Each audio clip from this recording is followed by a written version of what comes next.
Voilà, ben on va passer à la remise du prix Maurice Habert. Voilà, alors on va vous proposer de prendre place au premier rang. Voilà. Le prix Maurice Habert, donc, je l'avais annoncé en tout début, qui récompense un article publié dans les 2 dernières années dans la revue belge de psychanalyse. C'est la 3e fois que ce prix sera remis. Il a été remis précédemment.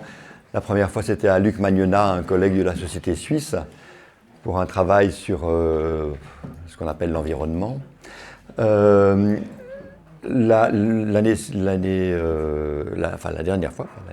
dernière fois, c'était un collègue de l'APF, Didier Lippe, qui avait reçu ce prix.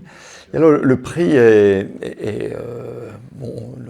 on a des finances un peu modestes, mais enfin, on a quand même voulu offrir à l'occasion de ce prix une récompense quand même sonnante et trébuchante, sous la forme d'un patagon. Alors, le patagon, tout le monde ne sait pas ce que c'est, mais le patagon, donc, c'est une monnaie ancienne qui était dans le... Voilà, il est là, et vous le voyez, c'est une monnaie en argent. Pourquoi ce patagon? C'est parce que Maurice Habert, donc, qui a fondé la revue, enfin qui a été à l'initiative de la fondation de la revue, dans une interview qui avait été filmée d'ailleurs par Jean-Pierre Pirot, que je remercie au passage d'avoir encore accepté d'enregistrer et de faire une vidéo à partir de cette matinée. Donc Jean-Pierre avait interviewé une série de collègues anciens, on pourrait dire, de notre société, dont Maurice Habert. Et c'était d'ailleurs, je pense, les directeurs de la revue qui avaient été interviewés. Et Maurice Habert avait dit, bon, il avait un peu expliqué tout ce que Jacqueline a rappelé notamment tout à l'heure, mais il disait, alors avec son style tout à fait personnel et je dirais assez direct, que un collègue bienveillant lui avait dit qu'il écrivait comme un patagon. D'autres, des bonnes âmes, ont dit, écoute, tu écris en patagon. Parce que le patagon, outre d'être une pièce de monnaie, est également une peuplade dont on suppose que l'écriture ne leur est pas familière, ce que n'est pas complètement assuré. Mais bon, peu importe. Donc, voilà, donc c'est devenu l'emblème, on pourrait dire, de ce prix Maurice Habert, le patagon, ce qui est un peu aussi du l'humour belge, parce que voilà, les Belges ont cette dimension intéressante que de plutôt, je dirais, ne pas se prévaloir d'une grande qualité a priori, et c'est une qualité, à mon avis, en soi, que de prendre cette position-là. Voilà, donc le patagon est, je trouve, un beau symbole pour cet aspect de notre fonctionnement qui se retrouve dans notre société. Et à la revue aussi, voilà. Et donc je vais céder la parole plutôt à Isabelle Mézin, qui a présidé cette année le jury. Tu vas, je pense, un peu expliquer qui en fait partie, etc. Merci. Voilà, j'ai eu le plaisir cette année d'organiser le jury pour le prix Habert. Et dans ce jury, il y avait cette année 3 membres du comité de rédaction de la revue belge de psychanalyse, Marie-Paul Durieux, Annick Perron et moi-même. Il y avait aussi 2 membres désignés de la Société belge de psychanalyse, Heidi Allegarde et Camille Montotti. Et il y avait aussi 2 correspondants étrangers, Marina Breccia de Pise et Michel Granek de Tel Aviv. Alors on a eu le grand plaisir de se réunir par Zoom. Et nous avons sélectionné 4 articles parmi les 32 qui étaient éligibles pour les 2 ans écoulés. 4 articles, donc le prix lui-même, mais aussi 3 autres articles que nous avons retenus et que je vais vous citer dans l'ordre alphabétique.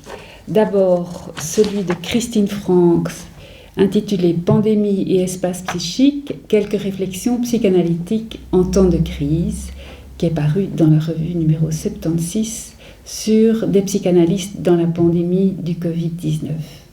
Félicitations à Christine, qui est là, je pense. Voilà. Félicitations, Christine.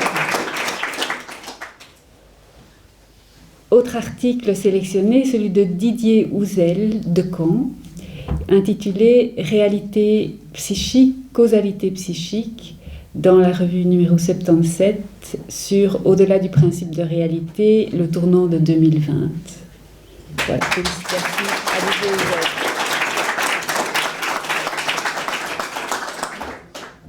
Donc ce titre, les trois auteurs ici sont ex aequo, sont classés ex aequo. La troisième étant Anouk Meurens pour son article « Le verbe infraverbal » qui a été publié dans la revue 79 sur le thème « Art et psychanalyse, jeu et créativité ». Félicitations à vous.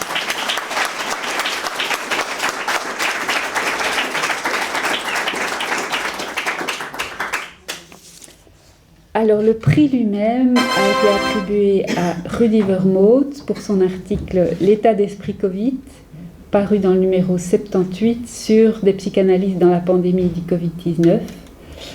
Le jury a trouvé ton article très original, Rudy, à la fois clair, riche et poétique.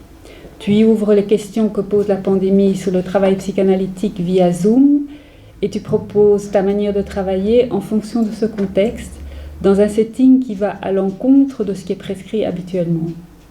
Pour cela, tu t'appuies sur ta clinique, que tu nous transmets avec beaucoup d'authenticité, et aussi sur ton approche de la théorie de Bion, auteur que tu replaces avec pertinence dans le monde contemporain, avec ta lecture propre, ta rêverie. Pour toutes ces qualités de ton article et pour l'invitation stimulante qu'il adresse aux cliniciens à être créatifs dans sa pratique, tout en s'ancrant fortement sur une pensée théorique, le jury a décidé de t'octroyer le prix Maurice Habert et de t'offrir le Patagon.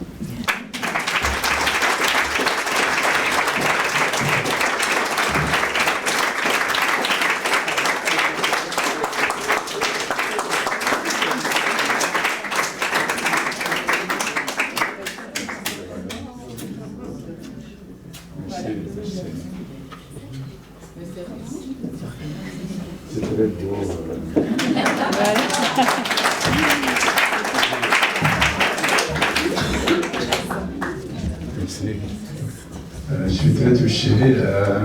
Je voudrais dire trois petits mots. J'ai un grand sentiment de gratitude, en fait, certainement dans l'année où Maurice nous a quittés. Après les funérailles, j'avais mis cette photo que j'avais prise dans le temps sur mon bureau et vous voyez le beau Maurice. Moi j'étais à côté. Vous voyez ce que fait une formation de psychanalyse. Donc je suis très touché que ça c'est une chose. L'autre chose c'est que je ressens aussi une grande gratitude vis-à-vis de mes collègues pour, disons, accepter tout ce que j'essaie d'écrire ou de dire. C'est quand même, c'est une grande, je ressens une grande gratitude pour ça. La troisième chose que je voudrais dire, c'est en lien avec ce matin, avec ce qui est entre paroles en fait. Après, disons, c'est un bain pour moi dans une culture française et évidemment, comme on dit néerlandophone, mais je dirais plutôt flamand, on est un peu exclu de ça, en même temps on en profite ici dans la société et disons, c'est une grande occasion et une richesse évidemment d'avoir ça. Mais d'autre côté, je dois dire que le texte, c'était un texte que j'avais présenté à Londres et puis je l'ai traduit et Jacqueline a fait vous l'avez rédigé et ça me faisait penser à quel point quand même je me sens un étranger et je pense que c'est une position analytique en même temps.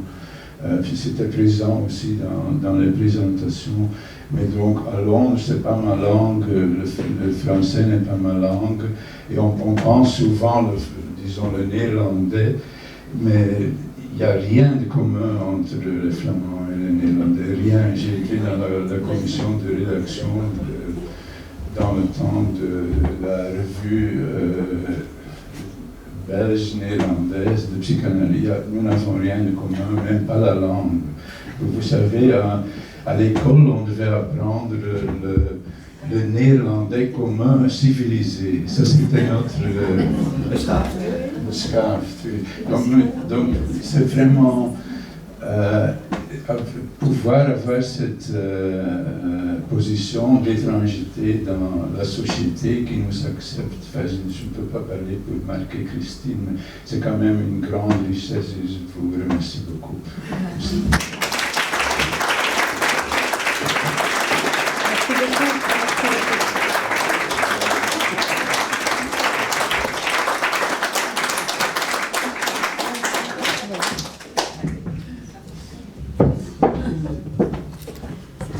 Je vous remercie tous pour la qualité de votre écoute et pour les exposés de nos invités qui ont été particulièrement riches et très appréciés.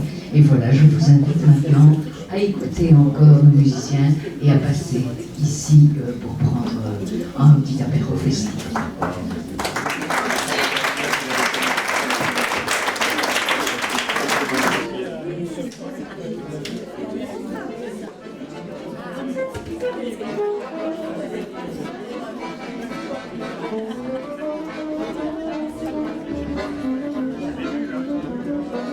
C'est un froid beaucoup plus tardif, c'est un jeu de froid.